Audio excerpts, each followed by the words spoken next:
Light હાલમાં ઉપયોગ કરવામાં આવી રહ્યો છે તે અંતર્ગત સૌથી પહેલાં જેટલા પણ ડીલર જે વાહનોનું વેચાણ કરી રહ્યા છે ફોર વ્હીલરનું એમને AIS સ્ટાન્ડર્ડ હોય CMVR રૂલ અંતર્ગત જે બી સૂચનાઓ આપવામાં આવેલી છે, જેને ડિઝાઇન અપ્રુવલ છે, જેના લાઇટના બીમ અપ્રુવલ છે, એ જ લોકો એ પ્રમાણેનું વેચાણ કરશે એવી સૂચના તમામ ડીલરોને આપવામાં આવેલી છે.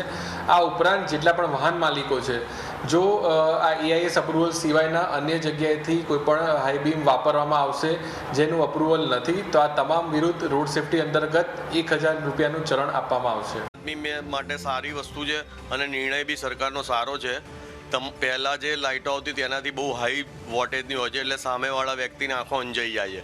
એટલે તો એ શું એના માટે ઓછું થશે તો એક્સિડન્ટ બી ઓછા થશે અને ગ્રાહકોને એમને કસ્ટમરનો બી સેટિસ્ફેક્શન થશે કે ઓછી લાઇટ સામે બે સેમ થઈ જાય.